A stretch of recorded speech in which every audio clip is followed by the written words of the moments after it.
विठल विठल विठल पांडुरंगा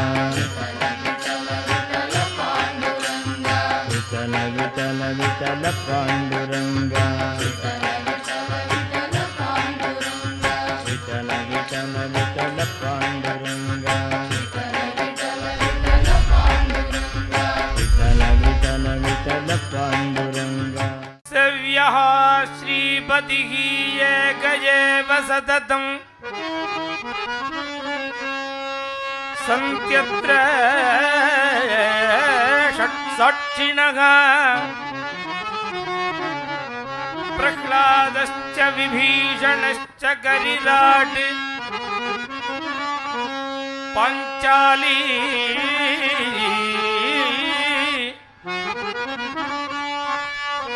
पाञ्चाली अहल्या ध्रुवः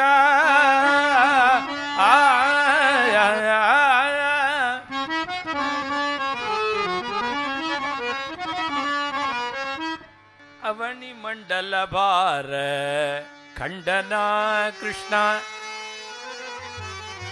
आश्रित जन हृदय मंडनाया ध्रुव विभूति दान विचक्षण शिव नारायण तीर्थ रक्षणाय हरे परम करुणया मां पालय. நாராயண தீர்த்தர் அவருடைய தரங்கங்கள்ல கதையை காட்டிலும் குணங்களை தான் அனுபவிச்சிருக்கார். நிறைய குணானுபவம் தான் அதிகம். தசமஸ்கந்தம் தான் அது. பால லீலைகள் தான். லீலைகள் முழுக்க ஸ்லோகம்தான்.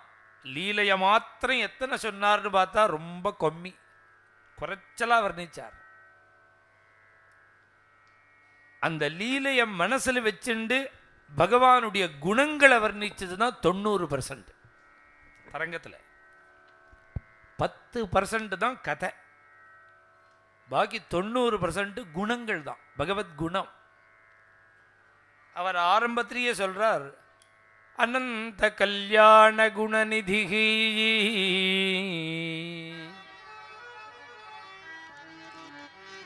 அந்தம்னா எல்லை, அனந்தம்னா எல்லையற்றதுன்னு அர்த்தம்.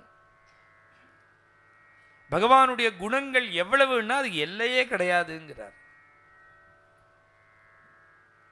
குணைஹி அலம் அசங்கேயைஹி. பகவானுடைய குணத்தை எண்ணவே முடியாதான், எவ்வளவுன்னு சொல்ல முடியாதுங்கிறார் சுகாச்சாரியார். இப்படி அனந்தமான கல்யாண குணங்கள். இது பகவானுக்குன்னா கிருஷ்ணாவதாரம்னு இல்லை, பகவத் அவதாரம் எல்லாத்துக்குமே. அவதாரம் இல்லை பெருமாளுக்கு. அதுலேயும் ஒரு ஆச்சரியம் என்னன்னா, ராமாவதாரத்தை வர்ணிக்கும் பொழுது ராம குணங்களை வால்மீகி மாதிரி அனுபவிச்சவாளே கிடையாது. அவ்வளவு ராம குணங்களை சொல்றார் அவர்.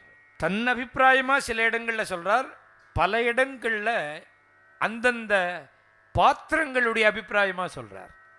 நான் சிம்மாசனத்திலேருந்து கீழே இறங்குறேன், என் பையனை பட்டாபிஷேகம் பண்ணி வைக்கிறேன்னு சொல்கிறேன், உங்களுக்கு என்ன இவ்வளவு சந்தோஷம்னு கேட்குறான் தசரதன்.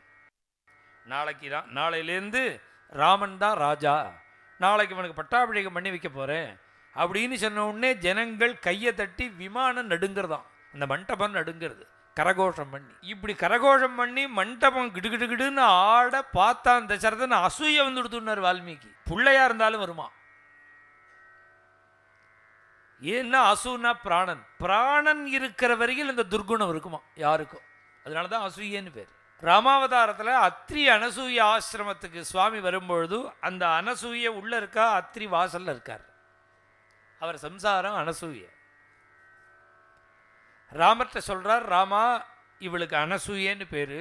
ஏன் அனசூயன்னு பேரு தெரியுமா? அனசூயேதி யாலோகே கர்மபிகி கியாதி மாகதா. ஜீவதோஷமான அந்த அசூயங்கிற தோஷம் துளி கூட இல்லாதவள், அதனால அனசூயன்னு பேருங்கிறார். இது மாதிரி ரொம்ப அபூர்வம். அசூயங்கிற தோஷம் இல்லாதவா ரொம்ப அபூர்வம். சாஸ்திரங்கள் என்ன சொல்றது? புள்ளேட்டவருங்கிறார். யாருக்காவது புள்ளேட்ட அசூய வருமா? புள்ளேட்ட கூட வருமா? அதனால் அசூய இல்லாமல் எப்படி இருக்க முடியும்? தசரதன் சொல்கிறான், என்னை விட என் புள்ள எந்த விதத்தில் ஒஸ்திங்கிறான். உடனே ஜனங்கள் ஆமா ஒஸ்தின்னு சொன்னால் அவன் தாபப்படுவான். உங்களுக்கு என்ன குறை? எங்கள் அப்பா மாதிரி நீங்கள் பார்த்துக்கிறேன்னா ஜனங்கள், எங்கள் அப்பா அம்மா எப்படி எங்களை பார்த்துப்பாளோ அது மாதிரி நீங்கள் பார்த்துக்கிறேன். இருந்தும் உங்கள் புள்ள ராஜாவா வரணும்னு ஏன் தெரியுமா நாங்கள் ஆசைப்படுறோம்? உங்கள் சூரிய வம்சத்தில் எல்லாருமே குணபூர்ணர்கள் தான், துர்குணிகளே கிடையாது. அசமஞ்சன்னு ஒருத்தம், அவன் தான் துர்குணி. துர்குணின்னு கதையில் வருது, பின்னாடி தான் விவரம் தெரியும். பிறந்த குழந்தைகளெல்லாம் தூக்கி சரையூ நிதியில் போட்டுருவானோ, விளையாடிட்டு இருக்கிற குழந்தைகளெல்லாம் இழுத்துன்னு போய் சரையூ நிதியில் போட்டுடுவான், கொன்னுட்டான் குழந்தைகள் எல்லாம். சூரிய வம்சத்தில் இப்படி ஒரு ராஜாவா? அவ அப்பா பார்த்து, நீ வசிட்டர் அவ அப்பா எல்லாம் பார்த்து தேசபிரஷ்டம் பண்ணிவிட்டா அவனை. ஜனங்களை ரட்சிக்கிறதுக்கு தான் ராஜாவே தவிர ஜனங்களை கொல்றதுக்கு ராஜா இல்லை, போடா வெளியிலேன்னா.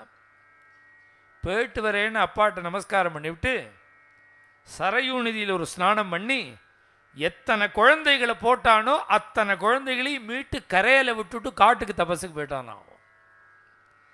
ராஜ்யத்தை விட்டுட்டு வீட்டை விட்டுட்டு தபஸுக்கு போகிறேன்னு சொன்னால் ஜனங்களோ அப்பாவோ வசிட்டரோ யாரும் ஒத்துக்க மாட்டா. அவர்களாக பார்த்து நம்மளை விரட்டணுங்கிறதுக்காகவே இந்த காரியம் பண்ணிவிட்டு போட்ட குழந்தைகளெல்லாம் திருப்பி மீட்டு கொடுத்துட்டு தான் போனானா அசமஞ்சன். அவன் பண்ணினது அவன் ஒண்டி தான் தோஷம். அதில் அந்த தோஷம் கூட பரிகாரம் பண்ணிட்டு தான் கிளம்புறாரு அனசூய இந்த அசமஞ்சன். உங்கள் சூரிய வம்சத்தில் குணமில்லாதவா யார் இருக்கா? எல்லாரும் குணபூர்ணர்கள். இருந்தாலும் ஏன் தெரியுமா ராமன் வரணும்னு நாங்கள் நினைக்கிறோம்? உங்கள் எல்லாருக்கும் நல்ல குணங்கள் நிறையா இருக்குது, ராமருக்கும் நல்ல குணங்கள் இருக்குது. எப்படி தெரியுமா ராம குணங்கள்னு சொல்கிறான்? நாளைக்கு பஸ்ஸு ஸ்ட்ரைக், இங்கே இந்த ஊரில் இல்லை, நான் கதையில் சொல்கிறேன். பஸ்ஸு ஸ்ட்ரைக்கு, சிட்டியிலேருந்து 30 கிலோமீட்டர் தள்ளி ஒரு கிராமத்துக்கு போகணும். கடைசி பஸ்ஸு, ஒரு பஸ்ஸில் 50 பேர் உட்காந்துக்கலாம், 50 பேர் நிற்கலாம், இன்னொரு 50 பேர் மேலே எங்கேயுமா இருக்கலாம். 150 பேர் தான் நிற்க முடியும். 300 பேர் நிற்கிறா. கடைசி பஸ்ஸு இதான். இதை விட்டால் பஸ்ஸு கிடையாது, நாளைக்கு ஊருக்கு போக முடியாது, சிட்டியில் தங்க முடியாது. ஒரே பஸ்ஸு, வேறு பஸ்ஸும் இல்லை. அந்த பஸ்ஸு வந்து நின்ன உடனே 50 பேர் உட்கார்றதுக்கு இடம் உள்ள பஸ்ஸில் 150 பேர் அப்படியே புலி மூட்டை மாதிரி அடைக்கப்பட்டு உள்ளே இருந்தான்னு வச்சுக்கோங்க. அப்போ பார்த்தா தான் தெரியும் அந்த பஸ் இப்படி சாயும். ஒரு கால் கட்டவரலை மாத்திரம் அந்த ஃபுட்போர்டில் வச்சுட்டு தொங்கிண்டே வருவான் 10 பேர். கடைசி பஸ்ஸு இது. இனி பஸ்ஸு இல்லைன்னா 50 பேர் ஏறுற பஸ்ஸில் 300 பேர் எப்படி தொத்திண்டு வருவானோ, அங்கங்கே இடம் கிடைச்ச இடத்துலெல்லாம் பிடிச்சிட்டு தொத்தின்னு வருவானோ, அதுபோல் இந்த ராமனுடைய திருமேனியில் சகல கல்யாண குணங்களும் இடம் பிடிச்சிட்டு தொத்தின்னு வருதுன்னு சொன்னான் வால்மீகி. சொல்கிறேன் நான், ஜனங்கள் சொல்கிறாளாம். குணபூர்ணாய விஷ்ணவே அனந்த கல்யாண குணநிதி. அதனால தான் நாராயண தீர்த்தர் சொன்னார் எண்ண முடியாதுன்னு விட்டார். அனந்த கல்யாண குணநிதி. நமக்கும் பகவான்கிட்ட இவ்வளவு ஈடுபாடு ஏன் வருது அப்படின்னு கேட்டால், குணம்தான் பகவானுடைய குணங்கள். குணங்களில் ஒன்றும் பக்தாளுக்கு ஸ்வபக்த பட்சபாதேன தத்திபக்ஷ விதாரணம். தன்னுடைய பக்தாள்கிட்ட உள்ள அபிமானத்தினால எதையும் பண்ணுவானாம் பகவான். சாப்பிட ஏண்டா என் வீட்டுக்கு சாப்பிட வரலேன்னு கேட்ட துரியோதனன்ட்ட கேட்குறான், சத்ரு வீட்டில் சாப்பிட மாட்டேங்கிறான். உனக்கு எனக்கு என்ன சண்டையாடான்னு கேட்குறான் துரியோதனன். சண்டை போட்டால் தான் சண்டையா? நீ எனக்கு நேரடியாக விரோதி இல்லை, பாண்டவாளுக்கு நீ விரோதி. பாண்டவாளுக்கு விரோதினா உனக்கு என்ன ஆச்சுன்னா, எனக்கு என்ன ஆச்சுன்னு நீ எப்படி கேட்கலாம்? மம பிராணாகி பாண்டவாக, என்னுடைய 5 பிராணன்கள் 5 பாண்டவர்கள். பகவானுடைய குணங்கள் எப்படி இருக்குன்னா, பக்தாளுக்கு அவ்வளவு கிருபை பண்ணுவார். அகணித ஸ்ரேயப்பத பிராபணாது. அவ பட்சத்தில் இப்படி ஃபீஸ் வாங்காத வக்கீல் மாதிரி பகவான் அப்படியே இந்த பக்தால டேக் ஓவர் பண்ணிட்டு எடுத்துண்டு என்ன வேணுமோ எல்லாம் பண்ணுவானா பகவான். அதுதான் சொல்றார் நாராயண தீர்த்தர், துருவ விபூதிதான விசக்ஷணா. பகவான் அப்பா மாதிரிங்கிறார். ஒரு அப்பா குழந்தைய சௌக்கியமாக வச்சு பார்க்கணுன்னு தானே ஆசைப்படுவார். அது மாதிரி பகவான் நினைப்படாம் தன் குழந்தைகளை க்ஷேமமாக வைக்கணும். அதையும் தாண்டி சில நேரத்தில் நமக்கு இவ்வளோ பகவானை கூப்பிடுறோம், நமக்கு ஒன்றும் கண்ணை திறக்க மாட்டேங்கிறானே, ஒன்றும் வழியே தெரியலையே அப்படின்னு நினைக்கிறது முழுக்க பேராசை தான் காரணம். இது அதிகப்படியான ஆசை நிறைவேறாததுனால தான் அதை நேராக பகவான்கிட்ட பரிணமிக்கிறது. அது கிருஷ்ணன்ட்ட இது அதிகப்படி ஆசை. உனக்கு என்ன சாப்பாட்டுக்கு குறை வச்சிருக்காரா, கட்டிக்கு துணிமணிக்கு குறை வச்சிருக்காரா, பிரியத்துக்கு குறை வச்சிருக்காரா, குடும்பத்தில் ட்ரிபிளை கொடுத்துருக்காரா, எப்படி வச்சுருக்காரு? இது தாண்டி என்ன பண்ணணும் உனக்கு? இதனுடைய அருமை உனக்கு ஏன் தெரியலன்னா, ட்ரிபிள் உள்ள 10 குடும்பத்தை ஒரு தடவை பார்த்துட்டு வந்தால் உனக்கு பகவானுடைய கிருபை புரியும். அது மாதிரிலாம் மாட்டி விடாமல் பகவான் எவ்வளவு கிருபையாக வச்சிருக்காரு. ஒரு அப்பா எப்படி குழந்தைகளை ரட்சிப்பனோ அதுபோல பகவான் ரட்சிப்பான். ரட்சிக்கிறது மாத்திரமில்லை, ஆசைப்பட்டு செய்வனாம். என்ன செய்வான் அப்படின்னா, அவளுக்கு என்னென்ன தேவையோ எல்லாத்தையும் பார்த்து பண்ணுறான் பகவான். பகவான் பக்தாளுக்கு வேண்டியத்தை பண்ணுவான்னு சொல்றது இருக்கு. அதுதான் இந்த அஷ்டபதியே, 15வது அஷ்டபதியே. அந்த கோபிக்கு அலங்கரிக்கிறான். அலங்காரம்ங்கிறது வந்து சரீரபூஷணம்னு மாத்திரம் நினைக்கக்கூடாது, உடம்புக்கு போடுறது அப்படின்னு மாத்திரம் நினைக்கக்கூடாது. அலங்காரம்ங்கிறது என்னன்னா, அவனுடைய வீடு, அவனுடைய சொந்த பந்தம் எல்லாத்தையும் தான் சௌக்கியமாக வைக்கிறது. இப்போ ஜெயதேவ சுவாமிகள் சொல்கிறார், நான் தத்துவமாக பக்தி விஷயமாக சொல்லும்பொழுது பக்தாளுக்கு அவ்வளவு அனுகிரகம் பண்ணுவான்னு சொல்கிறேனே தவிர, ஜெயதேவர் இந்த அஷ்டபதியில் சொல்லும்பொழுது அலங்காரம் பண்ணினான்னு தான் சொல்கிறார். முதல்ல சொல்லும்பொழுது நெத்திக்கிட்டாங்கிறார். இது மாதிரி பக்தாளுக்கு அலங்காரம் பண்ணுறத பகவான் எப்படி நினைக்கிறாங்கிறத பின்னாடி சொல்லும்பொழுது, ரச்சய குச்சயோகோ பத்ரம்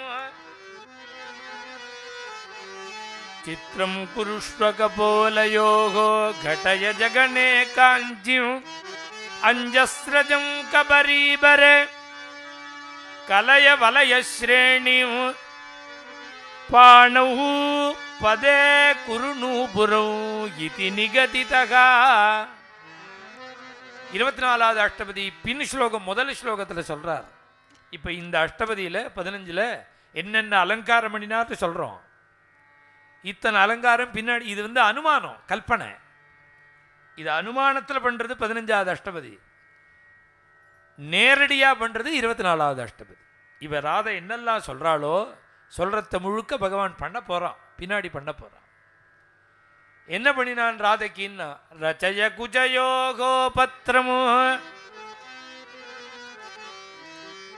முன்பெல்லாம் புஷ்பங்கள்னால இலைகள்னால ட்ரெஸ்ஸு பண்ணுறதுங்கிறது ஒரு கல்ச்சர். அதான் மரவிரிவிங்கிற பாருங்க, மரப்பட்டைகளால் ஆன ஆடை. அதுதான் ராமர் லட்சுமண சுவாமி சீதாதேவிலாம் கட்டின்னு போனான்னு கதை சொல்லும். ரிஷிகள்லாம் அதை தான் தரிச்சுன்றத. இயற்கையோட கூட சேர்ந்து ஒன்றி இருக்கக்கூடிய காலமானதுனால அந்த ராதாதேவி சொல்கிறா, இந்த பத்திரங்களை இலைகளை பின்னி அவளுக்கு மேலே ஆபரணமாக போடுறான், வஸ்திரமாக போடுறான். ரச்சய குஜயோகோ பத்திரம், ரச்சயா இப்படி பண்ணுன்னு உத்தரவு போடுறா, ஆர்டர் போடுறா. சித்திரம் குருஷ்வகபோலயோகோ, சீக்கிரம் போய் இந்த பீரோ அலமாரியை திறந்து பவுடர் டப்பா இருக்குது, க்ரீம்டு இருக்குது, என்ன அம்மா மூஞ்சியில் தடவிக்கிறதெல்லாம் இருக்குது, அதை எடுத்துன்னு வந்து அப்படியே என் கண்ணத்தில் தடவி நெத்திக்கு தடவி இந்த அலங்காரம் பண்ணு. சித்திரம் குருஷ்வகபோலயோகோ. இது நம்ம பக்கத்தில் தெரியாது, நார்த்தில் அங்கங்கே புள்ளி வச்சுண்டு குழந்தைகளுக்கெல்லாம் அப்படி அலங்காரம் பண்ணுவா. புள்ளிகளெல்லாம் வச்சு கண்ணத்துலலாம் வச்சு நெத்தியிலெல்லாம் வச்சு இப்படி பண்ணுறது உண்டு. அதை சொல்கிறா ராதாதேவி. சித்திரம் குருஷ்வகபோலயோ கடய ஜகனே காஞ்சி. நிறைய ரத்னங்கள் மணிகள்லாம் வச்சு இழைச்சி அதில் சப்திக்கிற மணியெல்லாம் கலகலன்னு சப்திக்கிற மாதிரி தொங்க விட்டு ஒரு ஒட்டியானம் மாதிரி இருக்கும். ஆனால் முன்பக்கம் ஒட்டியானம், பின்னாடி கயிறு, அதை பிடிச்சி கட்டணும். அந்த ஒட்டியானத்தை எடுத்து எனக்கு இடுப்பில் கட்டிவிடு. கடய ஜகனே காஞ்சி. அந்த புஷ்பத்தை எடுத்து தலையை வாரி பின்னி, எண்ணெய் தடவி தலைவாரி கால் எடுத்து பின்னி, இந்த புஷ்பத்தை எடுத்து என் தலையில் வையி அஞ்சஸ்ரஜம் கபரீபரே எல்லாம் ஆர்டர், ரிக்வெஸ்ட் இல்லை. ரச்சயா குருஷ்வா அஞ்சா இப்படிலாம் பண்ணுங்கிற. கலயவலய ஸ்ரேணி பானவ், அந்த டப்பாவை திறந்து அதில் நிறைய வளைகள்லாம் வச்சிருக்கேன். நவரத்னங்கள்லையும் செட்டு செட்டாக வச்சிருக்கேன். ஒவ்வொரு ரத்தனத்தும் பதிச்ச வளை ஒரு ஜோடி, 9 ரத்தனங்கள் பதிச்ச 9 ஜோடி. அப்புறம் 9 ரத்தனங்களும் சேர்ந்து இருக்கிற மாதிரி ஒரு ஜோடி, மொத்தம் 10 ஜோடி. இந்த கையில் 10 வளை, அந்த கையில் 10 வளை போடும். கலஜவலய ஸ்ரேணி பானவ், இப்படி கை நீட்டுறா, அவர் எல்லாத்தையும் போட்டு விடுறார்.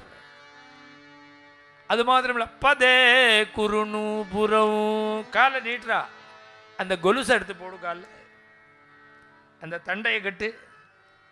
பதே குருணு புறவ் இதி நிகதிதா, இப்படி ராதா சொன்னவாளாம்.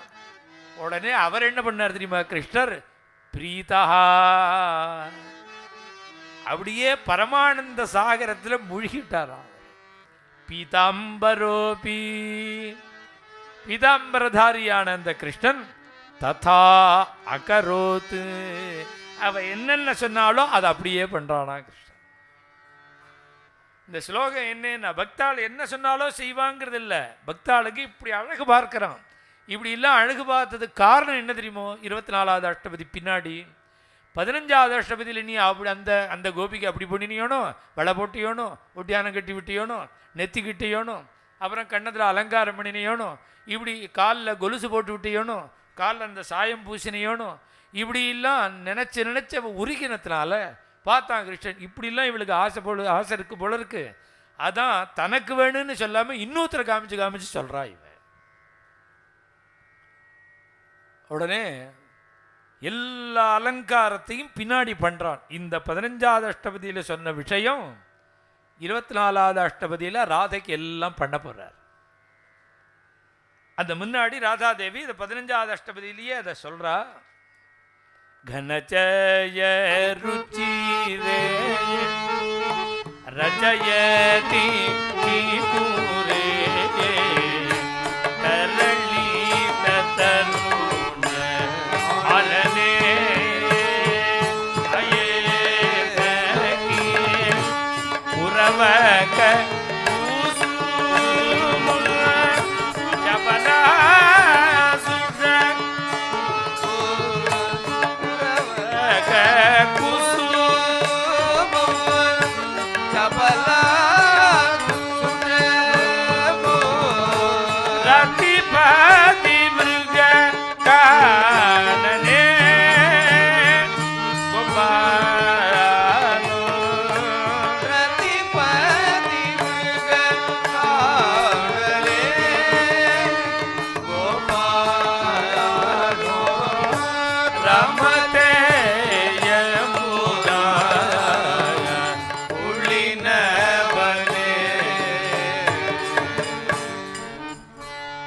ஜய ருச்சிரே, நீருண்ட மேகம் போல கண்ணங்கரின்னு கருகருன்னு இருக்கிற கேசம். ரச்சயதி சிக்கூரே, மனசை கவரக்கூடிய அப்பேற்பட்ட அந்த கேசபாரம். முகம் எப்படி இருக்கு? தரளி தருண ஆனனே, நல்ல யௌவன தசை, அழகான திருமுகம். அது எப்படி இருக்கு அந்த திருமுகம்னா, மன்மதனாகிற மான் துள்ளி ஓடுறதுக்கு துள்ளி குதிக்கிற காடு மாதிரி இருக்கு கேசம். அப்பேற்பட்ட அந்த அழகான அந்த கோபிக்கு இப்படி தலையவாரி பின்னி விட்டு குரவ குசுமமும் சக்கச்சுவேர்னு காந்தியோட பிரகாசிக்கிற சபலா சுஷமும் பிரகாசிக்கிற அந்த குரவக புஷ்பத்தை அந்த கிருஷ்ணன் கோபியினுடைய சிரசில் சூட்டி விடுறான். புஷ்பத்தை பூச்சூட்டுறாங்கிற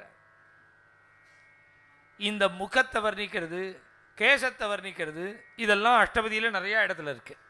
22வது அஷ்டபதியில் சசிகிரண சுரிதோதர ஜலதர சுந்தர குசும சுகேசம்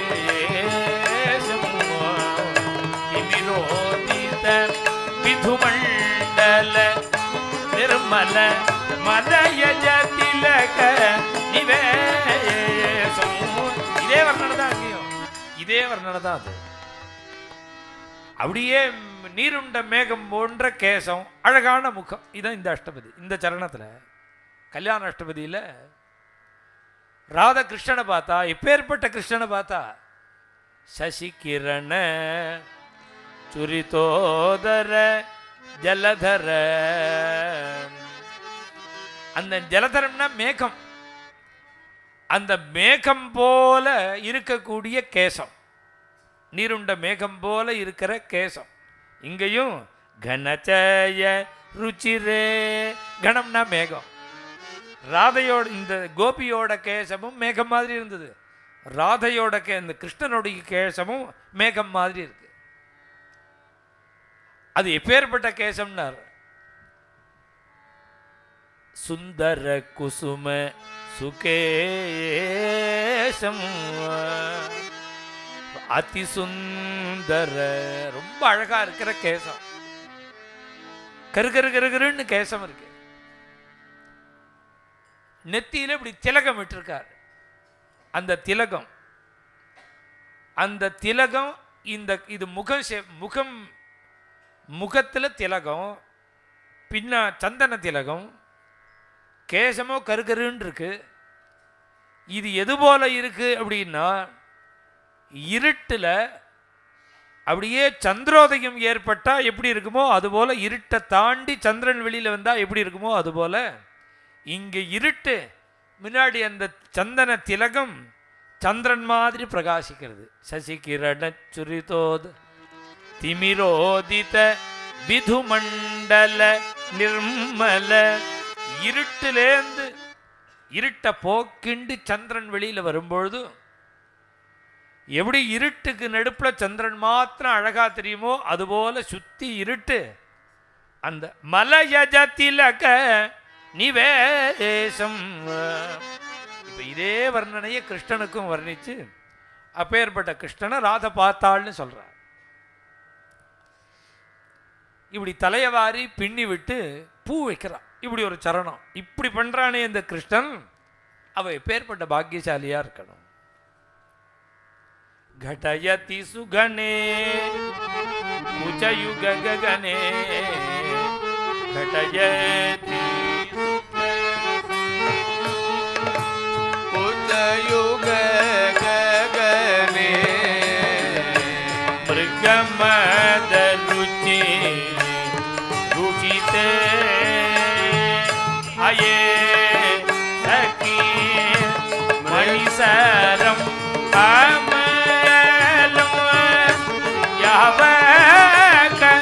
பட்டலும் மணிதரும்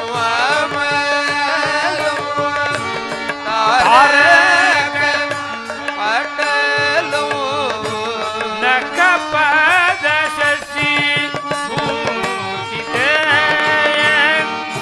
கோபாலோ நகபத சசி பூஷிதே